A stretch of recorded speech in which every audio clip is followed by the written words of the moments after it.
dig going on in Burlington. So many projects, really too many to count. Yeah, seriously, there are. But that is just the beginning of what would be a brand new Burlington. Mayor Moreau Weinberger has a vision that will have you looking at the streets you know so well in a completely different way. I try to walk as much as I can. Walking with the mayor across town gives you a glimpse into his future for the Queen City.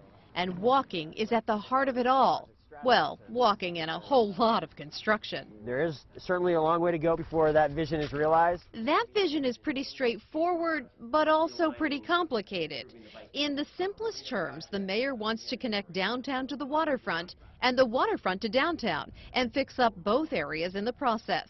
Let's start downtown. Pretty dramatic transformation of Cherry Street that we're likely to see over the next, call it, 5 years. He likes what the Hotel Vermont did for the bottom of Cherry Street and hopes the new owners of the Town Center Mall will be able to keep up the pace.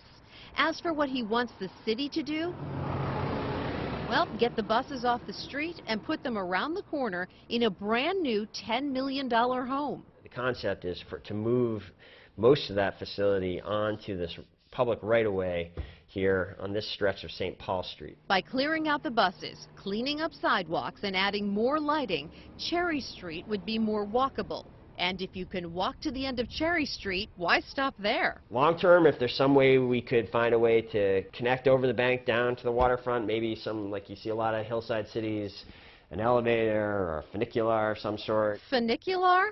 Not a word you hear every day. A funicular is a railway that carries people in cable cars up and down steep hills, like they do in Quebec City or San Francisco. This would make the hike from downtown to the waterfront much easier, and the mayor believes people will be flocking to the water. People are going to start to see some real changes down on the waterfront. Because of a project called Waterfront Access North. It starts this summer by the old Moran plant, putting in new lights, environmental cleanups, and burying utilities underground. The cost? $6 million. It will look much better. A better look could mean bigger crowds for events like the Penguin Plunge, the Marathon, and various festivals.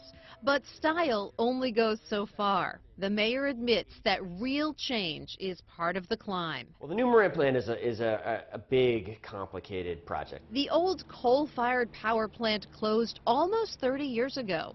This spring, on town meeting day, the voters sealed its fate. The plant will either become home to a variety of uses, from a brewery and restaurant to artists, or it will come down. If it can be done, this team is going to get it done. And as Moran unfolds, so do other steps. A new permanent sailing center right next door.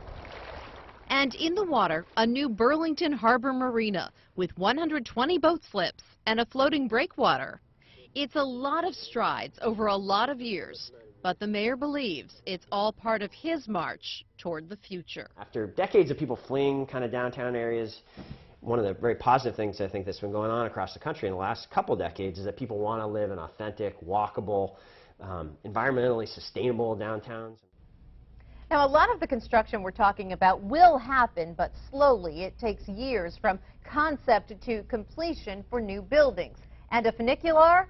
Well, maybe. And it would be a direct route from the water to the marketplace. So think of the tourism possibilities.